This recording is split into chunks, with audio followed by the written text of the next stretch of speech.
Ram. Hare Krishna,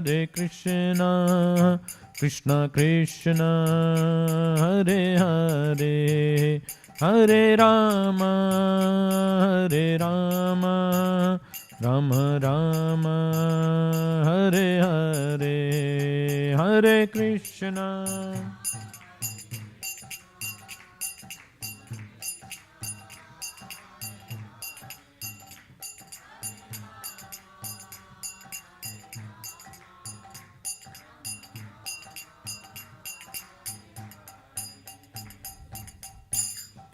Om Namo Bhagavate Vasudevaya. Om Namo Bhagavate Vasudevaya. Om Namo Bhagavate Vasudevaya. Narayanam Namaskritya Naram Chaiva Narottamam Devim Saraswatim Vyasam Tato Jayamudiraye Nashtaprayeshu Abhadreshu Nityam Bhagavata Sevaya Bhagavati Uttamashloke Bhaktir Bhavati Naisthiki. Srimad Bhagavatam, Canto 10, Chapter 5, Text 19. Gopan Gokula Rakshayam Nirupya Madhuram Gataha Nandaha Kamsasya Varshikyam Karam datum kurudvaha.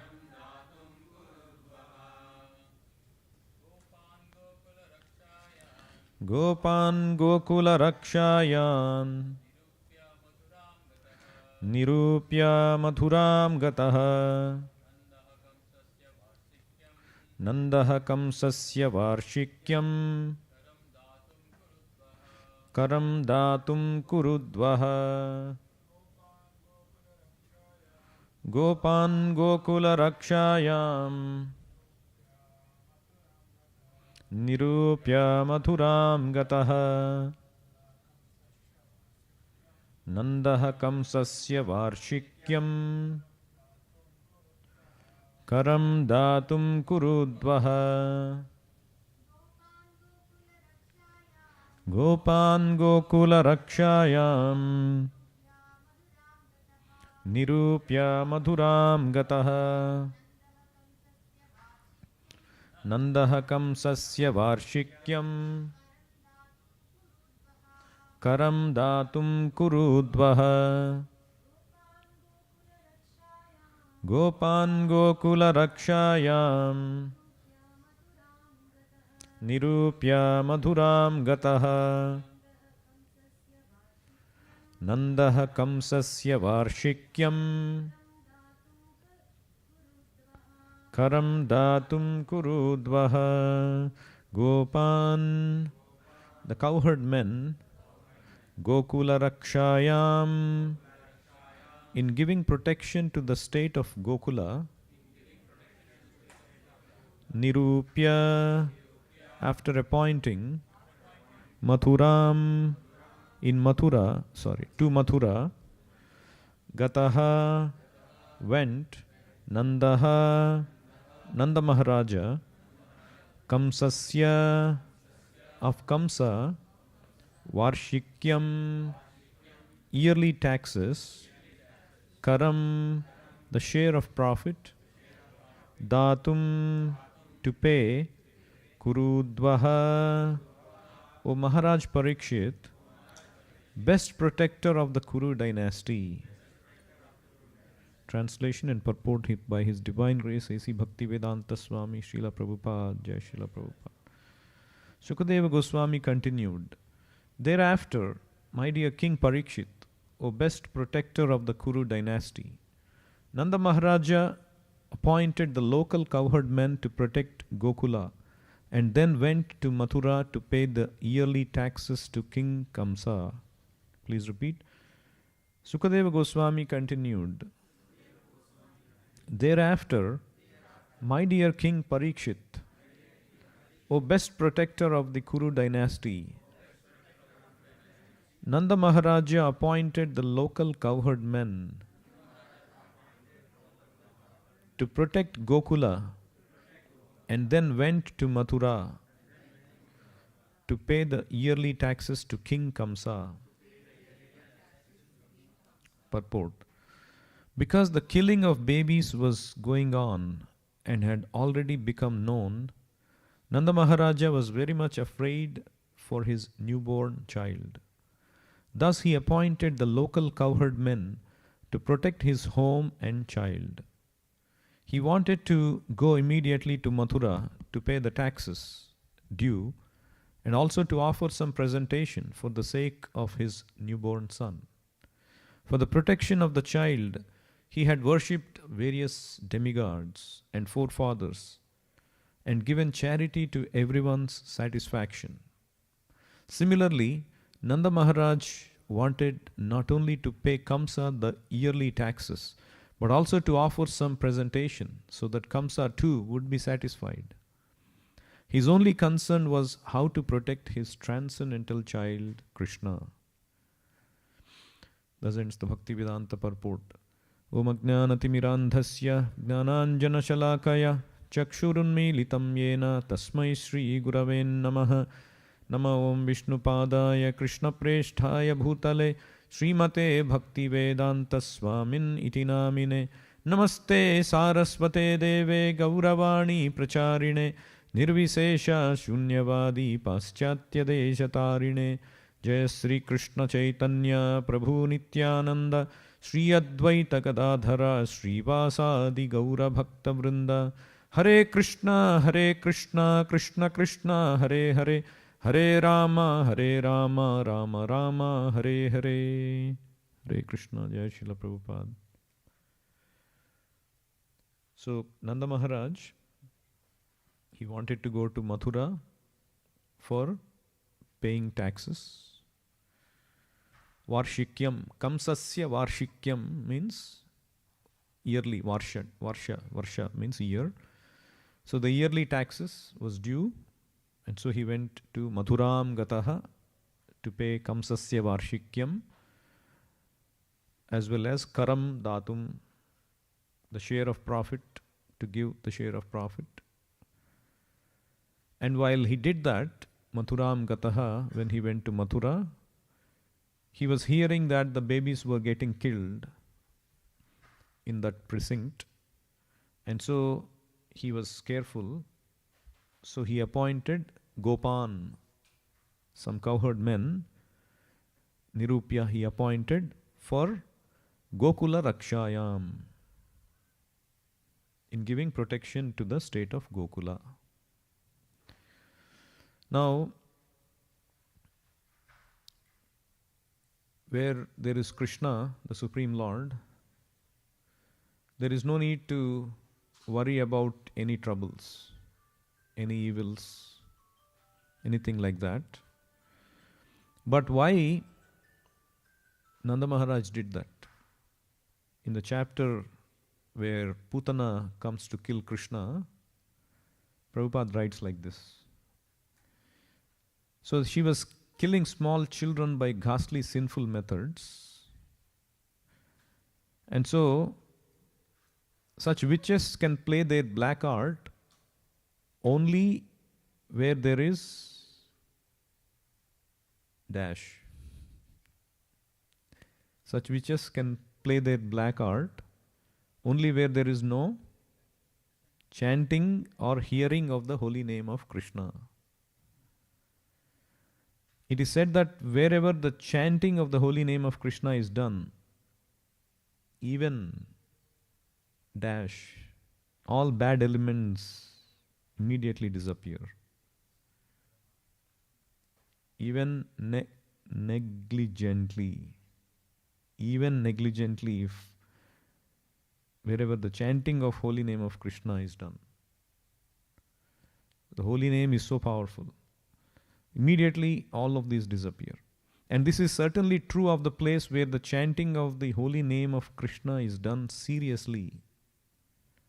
Not just negligently, but seriously it is done where? Especially in Vrindavana, where the Supreme Lord was personally present. So therefore Prabhupada says, therefore the doubts of Nanda Maharaj was certainly based on affection, right word, affection for Krishna. So this is the transcendental affection the Vrajavasis feel for Krishna. And this is what Krishna loves. We have seen Prabhupada teaching in his lectures and letters. Actually, Radha Krishna is worshipped on the platform of spontaneous love, Raga Marga. Actually, Lakshmi Narayana accepts our services in rules and regulations.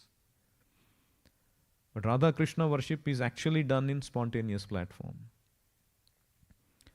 So Krishna, he is thinking like this when he went back to Godhead. He could not give the pure Vrajavasis bhakti. And he is thinking, if one worships me as a subordinate like Narayana, that doesn't please me so much.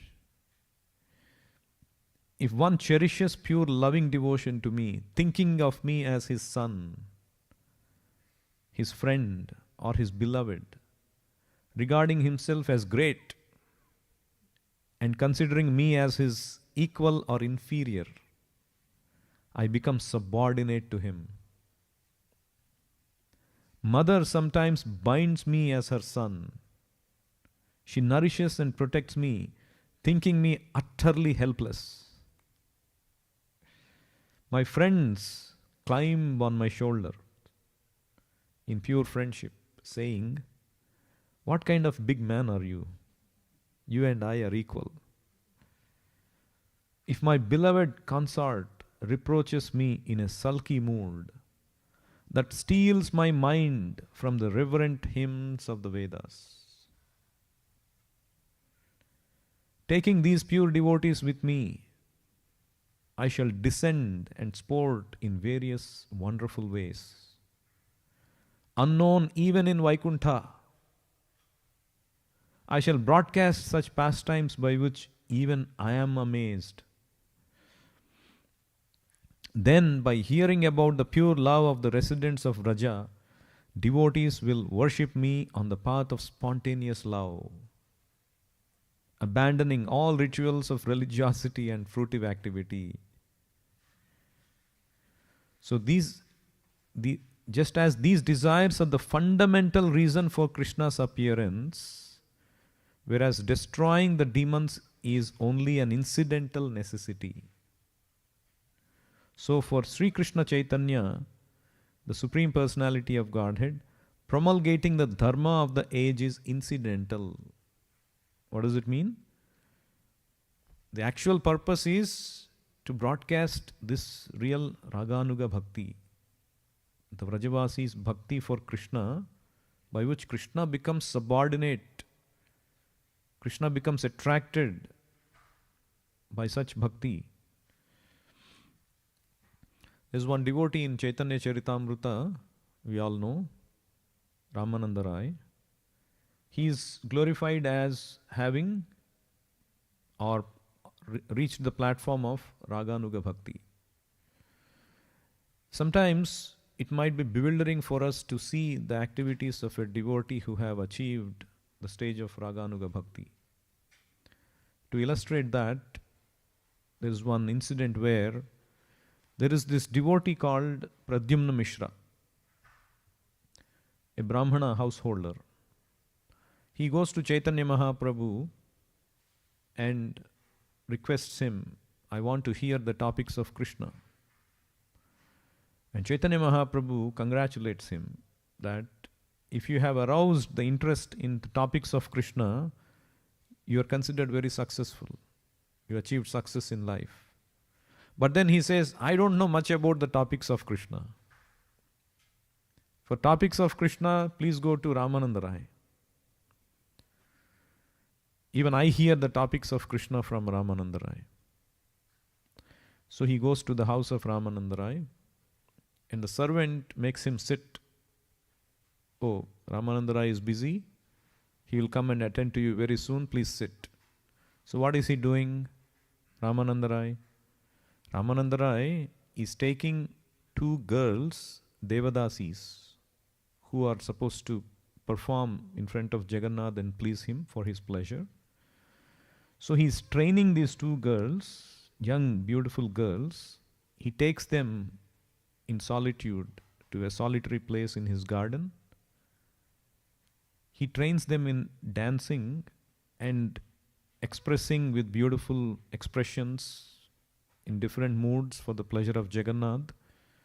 And in order to do that, he personally touches their bodies, massages them, bathes them,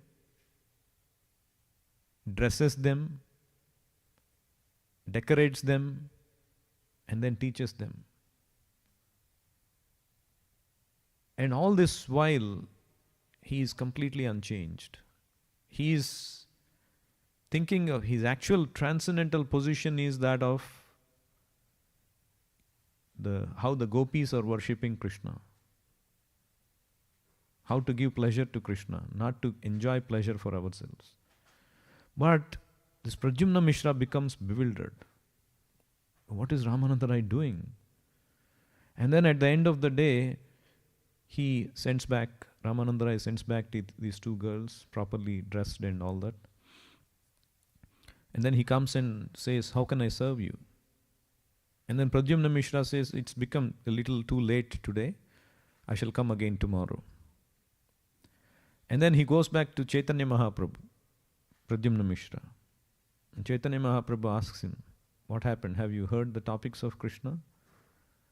And Pradyumna Mishra, he starts to explain in bewilderment what happened, what he has witnessed and heard. And then Chaitanya Mahaprabhu says, see, Ramananda Rai is on the platform of Raganuga Bhakti, spontaneous attraction to Krishna, Radha Krishna. He is so exalted that even me, if I, what to speak of touching the woman, if I hear the name of a woman, I can feel changes in my body and mind. This is Chaitanya Mahaprabhu speaking. Of course, this is for the instruction purpose, but we cannot take it lightly. Because he is playing the part of a sannyasi, and anybody who is playing the part of a sannyasi, he feels the changes in the body and mind, he hears the name of a woman, however subtle it may be. But he says, Ramananda Rai is just like a piece of wood. Nothing ever happens to him because he is on the platform of spontaneous love for Krishna. That is the stature of Ramananda Rai. So go and hear the topics of Krishna from him. And then Pradyumna Mishra becomes enlightened. He goes and then he starts to hear the topics of Krishna and just gets immersed and absorbed. Both of them, they lose track of time. And late night happens and then the servant comes. You have not been eating. Oh. And then Pradyumna Mishra becomes so happy and comes back and tells Chaitanya Mahaprabhu, you have obliged me. You have given me the nectar of Krishna Katha by sending me to Ramananda Rai. So you can see how the spontaneous love of Krishna is not to be imitated. It is very, very exalted. Chaitanya Mahaprabhu teaches Sanatana Goswami in Chaitanya Charitamrita Madhya Leela about these gradual stages of devotional service, starting from Vaidhi Bhakti and gradually elevating to Raganuga Bhakti. So he says there, Oh, Sanatan Goswami, my dear Sanatana, I have now in detail described devotional service according to the regulative principles. Now hear from me about spontaneous devotional service and its characteristics. The original inhabitants of Vrindavana are attached to Krishna spontaneously in devotional service. Nothing can compare to such spontaneous devotional service, which is called dash bhakti. Ragatmika bhakti, he says. When a devotee follows in the footsteps of the devotees of Vrindavana, his devotional service is called Raganuga Bhakti. When is it called Raganuga Bhakti?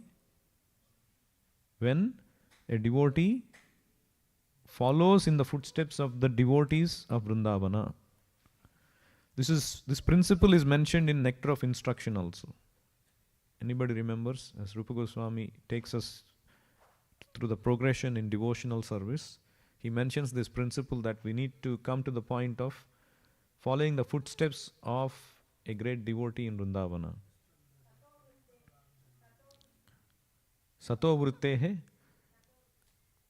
Sato vritte, yes, following the footsteps of great devotees, probably that also means, but particularly as Sanatan Goswami's Dasa Sanatana is saying, Tishthan Raje Tadanuragi Jananugami Kalam Nayet iti Upadesha Saram Akhilam iti Upadesha Saram. The previous verse says one should chant the holy name of the Lord, and in the initial stages it appears, even though the holy name is like the sweetest nectar, jaggery, it may appear to us like bitter because of our jaundiced tongue. Syat Krishna Nama Charitadi Sitapya Vidya Pittopatapta Rasanasyana Rochikanu. But kintu adarad anudinam khalu shaiva jushta swadvi kramad bhavati tadgada mulahantri. Even though it is bitter, it is the medicine.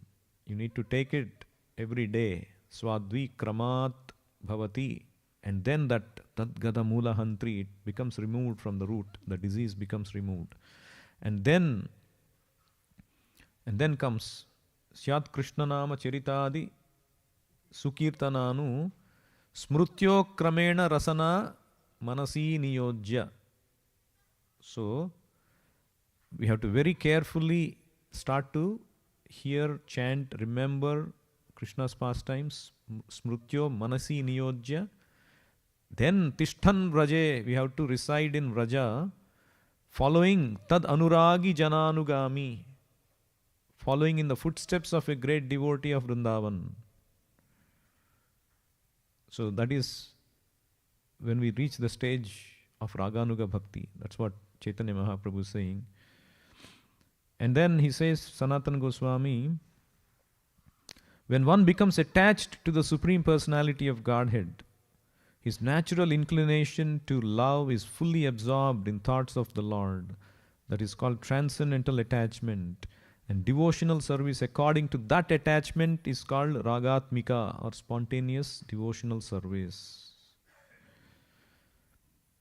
And that primary characteristics of the spontaneous love is deep attachment for the Supreme Personality of Godhead.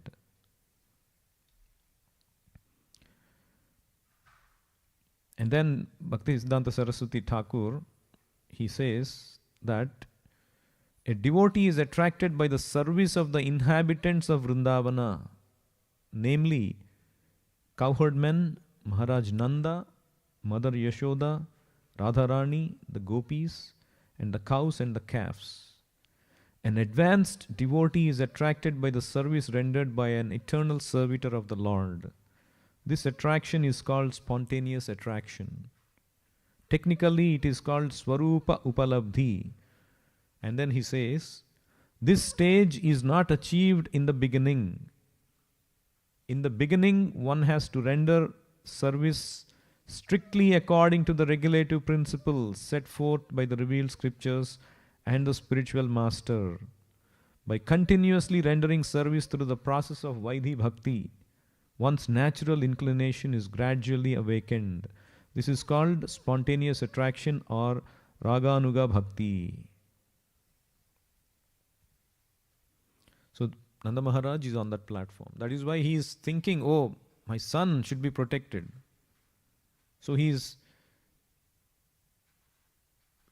doing all these kind of things. As Prabhupada says, he had worshipped various demigods and forefathers. He did so many things for the sake of protecting Krishna. One time there is this beautiful pastime. Near Nandagaon, there is this Sarovar, Pavan Sarovar. It is established by Pavan Gopa, who happens to be the father of one of the Ashtasakis, Vishakha. So, Krishna, when he finishes the grazing by the cows, he would bring all the cows and the cows would drink the water from this Sarovar, crystal clear waters. And Krishna also would sport with his Gopa friends. And the gopis, on the pretext of fetching clean, pure, clear water, they would come there and they would glance upon Krishna and find great happiness. So all these kind of pastimes would happen.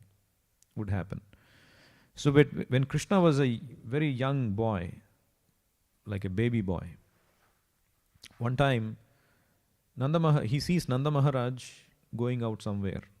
Mother Yashoda has packed him samosas, kachoris, and Krishna comes to him. Pita, can I have some samosas, Pita? And Nanda Maharaj says, no, I'm going for a far distant place. I need this for my journey. Pita, can you give one or two, little bit? No, I need this. And where are you going? He says, no, I'm going to this Prayag. You know, the Prayag where there is confluence of Ganga, Yamuna, Saraswati. It's a very far distant. I need this for my journey. And then Krishna becomes morose. And then on the way he is going and he has to pass this Pavan Sarovar. And he sees there is one personality of very effulgent. He's coming and very carefully he is coming and jumping into the Pavan Sarovar, taking a bath and coming out and chanting some mantras, but he has never seen such personality, effulgent personality, ever, Nanda Maharaj. So he goes and asks, who are you? I have not seen you and you are very carefully coming. You seem to be very distressed. And then he says, I am Prayagraj, the personification of the place Prayag. People come there all the time to dump all their sinful activities onto me, and I become heavy and distressed, and I come here to cleanse myself from all the impurities I accumulate. This Pavan Sarovar.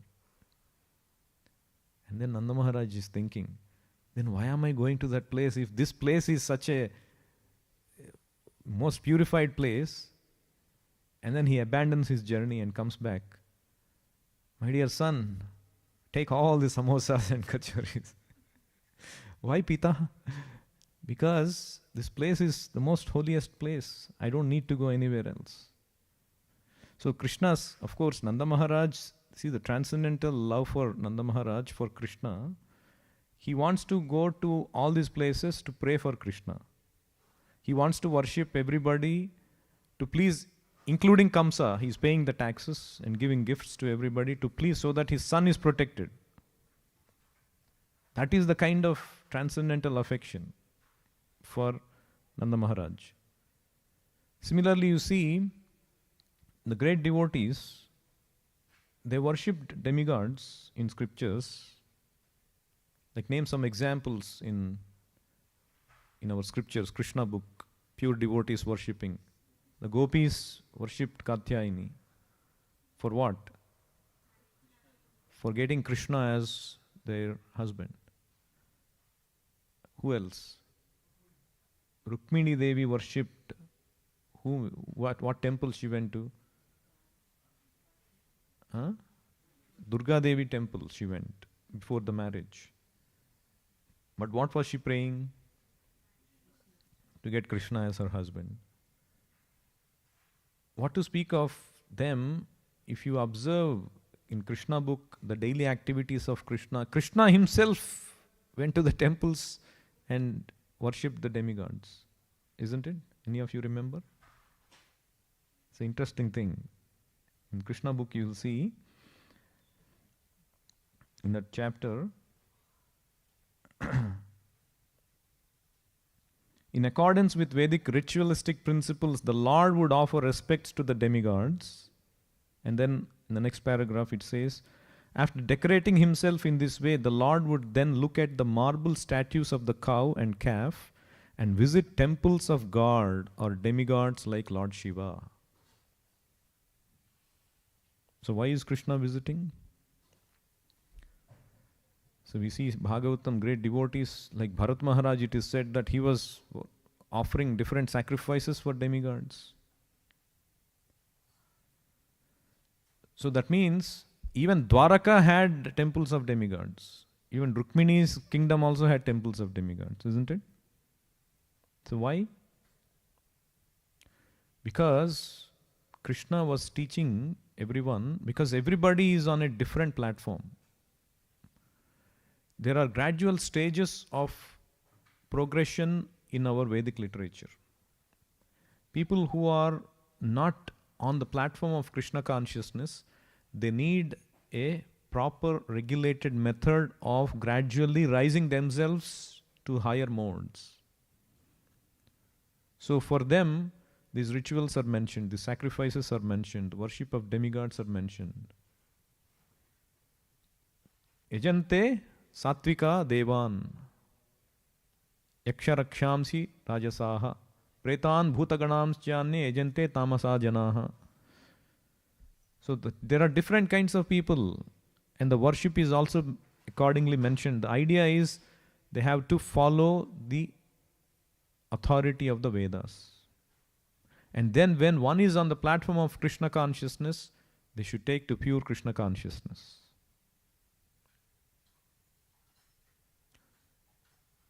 So the pure devotees, when they worship, it may seem like they are also worshipping demigods according to the ritualistic sacrifices. But the intent is they are recognizing they are parts and parcels of Krishna, and they are praying to them to give Krishna bhakti. Sometime the devotees during Prabhupada's time, they were worshipping Ganesha in accordance with the instruction given in Bhakti Rasamrita Sindhu, which mentioned you should worship Ganesha. And so there was one devotee, Nischintya Prabhu. So he was writing this memory, he was sharing his memory. So there is only one question you should ask the spiritual master, he's saying. What is that question that one should ask the spiritual master? How can I serve you? I thought I already knew how I was supposed to serve Prabhupada, by distributing his books, taking care of the temple, cleaning, cooking. But when I saw Ganesh worship on Guru Krupa Swami's party in Chicago, I wanted to do Ganesh worship too. I told the Sankirtan devotees in Hawaii, they are collecting so much money there by Ganesh Puja, by doing Ganesh Puja. The Sankirtan devotees got into it, but when the temple president found out, he told us to stop. We didn't listen. Then the GBC got involved. We said, oh, who is that GBC? He doesn't know anything. The Swami is doing it. The Guru Krupa Swami is doing it. Swami is more advanced than GBC. So the first question I asked Srila Prabhupada was, if I could do Ganesh Puja. I didn't say anything about money. I said that Nectar of Devotion mentions Ganesh worship. All the Sankirtan devotees signed the letter that he wrote about whether he should do Ganesh Puja. And then Prabhupada wrote back. This is the letter Prabhupada wrote. My dear sons, please accept my blessings. When we are sitting around reading it, we thought, that's it. Our lives are perfect. Prabhupada given us his blessings. Then Prabhupada wrote, Krishna says just to worship him, and you are proposing to worship a demigod. Why is this? Krishna says, you are less intelligent if you do this. And then he's saying, we wouldn't have taken that from anyone. But we were in ecstasy when Prabhupada told us that. Prabhupada went on to say, but still, if you are attached to worshipping Ganesh for huge amounts of Lakshmi to serve Krishna, then you please send me $100,000 a month and not a single farthing less. So if you are worshipping Ganesha, you better collect $100,000 every month. In other words, he's discouraged them. That was a very nice instruction. We stopped our Ganesh Puja and went on Sankirtan. Nobody else could have told us that. But when Prabhupada told us, we were in ecstasy. So he was the Acharya. Prabhupada had to set forth the practices. Just because the gopis worshipped, Krishna worshipped, Rama worshipped Shiva, or the Rukmini worshipped Durga Devi, or the great devotees, Bharat Maharaj did demigod sacrifices. But for this time, if the Acharya allows us to do that, even though we may be doing it for service of Krishna, but the general populace will not understand. The age is so degraded. So that is why Mam ekam sharanam vraja. Harer nama, harer nama, harer nama iva kevalam. So Prabhupada once visited a life member, a big life member. They invited him. So there was a lot of, they were worshipping demigods. And say Shiva worship is being done. And so they gave flowers to Prabhupada and they invited. So everybody was offering flowers. And so the devotee was thinking, what will Prabhupada do now? And so Prabhupada was walking and he threw the flowers in one corner. And then he just, did like that and he came back. And then the devotee was thinking why Prabhupada did like that. And later on he went and saw in the corner there was a small deity of Krishna. Prabhupada, he offered his flowers there. And even it is told when you offer your respects to demigods, you offer keeping the demigods on your right. The idea is that you're offering obeisances to Krishna and the demigod is also worshipping Krishna. So in that mood you are offering respects. So we should never disrespect the demigods, but exclusively we should worship only Krishna. That is the teaching. I'll stop there. Anyone has any questions or comments?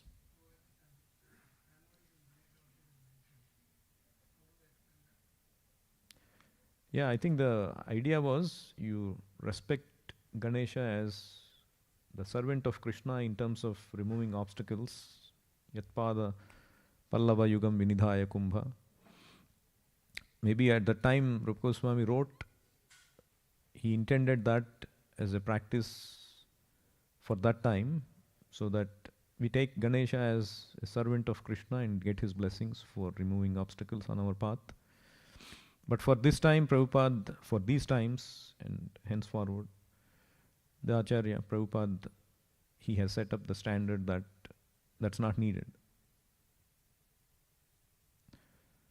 So that's why it's always we have to follow our Acharya. Hare Krishna.